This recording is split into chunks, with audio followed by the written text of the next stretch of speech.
खर्राटे एक बहुत आम शब्द है। करीब-करीब सारे आदमियों ने कहीं न कहीं अपने जीवन में इसको महसूस किया होगा या तो खुद के या फिर किसी पड़ोसी के या अपने रिलेटिव्स के या किसी तरीके से। हम लोग सब जानते हैं कि कोई गहरी नींद आती है तो खर्राटे आते हैं। तो एक तरीके से लोगों का सोचना है कि ये एक नॉर्मल सी चीज़ है। पर क्या ये बीमारी भी हो सकते हैं?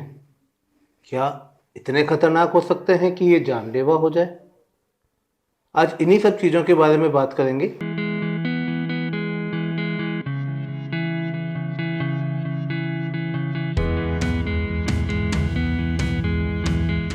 नमस्कार, मैं doctor Rishabh Jain, director Siddham ENT hospital.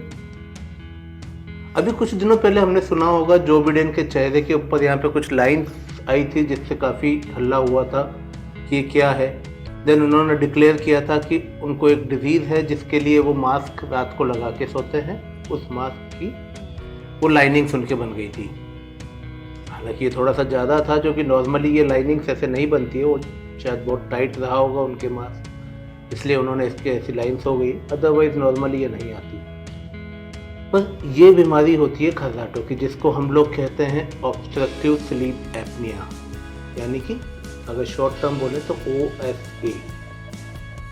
क्या होता है ऑब्स्ट्रक्टिव स्लीप एपनिया? अगर हम नाम से देखें तो ऑब्स्ट्रक्टिव मतलब ऑब्स्ट्रक्शन आ जाना, कहीं ना कहीं रुकावट आ जाना, जिसकी वजह से स्लीप मतलब नींद में, एपनिया मतलब सांस का रुक जाना। तो सांस के रास्ते में कोई ना कोई ऐसा गतिरोध या रुकावट आ जाती है जिससे नींद के अंदर आपकी सांस रुक जाती है। उसको ऑब्स्ट्रक्टिव स्लीप एपनिया कहते हैं। तो अगर पूरी की पूरी सांस बंद हो जाएगी, जब तो आपके खर्राटे भी बंद हो जाएंगे और सारी चीज़ें बंद हो जाएगी और आपको परेशानी होगी। पर अगर रास्ता आपका केवल सकड़ा हुआ है जिससे हवा पास हो रही है, तो उस हवा की वजह से जो चेंजेस बॉडी के अंदर आते हैं उससे वो खर्राटे बनते हैं। वो खर्राटे नॉर्मल फिजियोलॉजिकल भी हो सकते हैं या पैथोलॉजिकल भी हो सकते हैं। कैसे पता चले फिजियोलॉजिकल है या पैथोलॉजिकल है? बड़ा सिंपल सा तरीका है। फिजियोलॉजिकल खर्राटे आपको केवल तभी आएंगे जब आप बहुत ज़्यादा गहरी नींद में चले गए हैं और उस समय नींद के छोटे से ड्यूरेशन में, आधा घंटा या 1 घंटे के ड्यूरेशन में, जो आप पूरे 7 घंटे या 8 घंटे सोए, उसमें से अगर वो आधा घंटा 1 घंटा जो हमारी डीप नींद होती है, जिसको घोड़े बेच के सोने वाला कहते हैं, जब आते हैं उसको हम लोग फिजियोलॉजिकल खर्राटे कहते हैं। तो अगर ऐसा नहीं है, अगर वो पूरी नींद में खर्राटे चल रहे हैं, रुक रुक के कंटिन्यूसली चल रहे हैं, खर्राटे आते हैं, फिर एकदम से सांस बंद हो जाती है, फिर आदमी हल्का सा जागता है, देन फिर खर्राटे आते हैं, अगर ये सब चीज़ें हैं तो ये एक खतरनाक बीमारी है जिसको ऑब्स्ट्रक्टिव स्लीप एपनिया कहते हैं। तो इसके दुष्परिणाम क्या हो सकते हैं? सबसे पहली चीज़ तो हमने देखा कि अगर सांस के रास्ते में रुकावट है तो इटसेल्फ बहुत बड़ी चीज़ हो गई है, गंभीर समस्या हो गई, क्योंकि सांस हमारे लिए पहली रिक्वायरमेंट है। तो अगर सांस प्रॉपर नहीं आती तो नींद प्रॉपर नहीं आती, बार बार जागते हैं, तो उसकी वजह से ब्लड प्रेशर हो सकता है, हार्ट की दूसरी बीमारी हो सकती है, आपकी डायबिटीज़ वर्सन हो सकती है, शरीर में एक थकान हमेशा बनी रह सकती है, देन काम में मन नहीं लगना, चिड़चिड़ापन आ जाना, याददाश्त कमज़ोर होना, कंसंट्रेशन नहीं मेंटेन कर पाना, ये सारी चीज़ें हो सकती है। जो हाईली कंसंट्रेशन वाले जॉब्स होते हैं, लाइक ड्राइवर्स हो गए, पायलट्स हो गए, उनके लिए तो ये और भी रिस्की हो जाता है। तो इन सब चीज़ों की वजह से ये सारी परिणाम हो सकते हैं।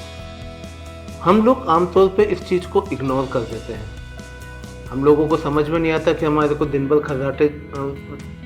भर थकान चल रही है तो ये पूरी रात खर्राटे लेने की वजह से हुआ है। हम ये सोच नहीं पाते कभी भी। हमको लगता है कि नींद अच्छी नहीं आई, हम और ज़्यादा सोने की कोशिश करते हैं। दिन में बैठे बैठे झपकियाँ लेने लग जाते हैं या झपकियाँ अपने आप आ जाती है, क्योंकि वो बॉडी की रिक्वायरमेंट ऐसी हो जाती है। बट ये सब इंडिकेट करते हैं कि शरीर के अंदर कहीं कुछ बहुत ज़्यादा गड़बड़ चल रहा है, सांस के रास्ते में दिक्कत चल रही है।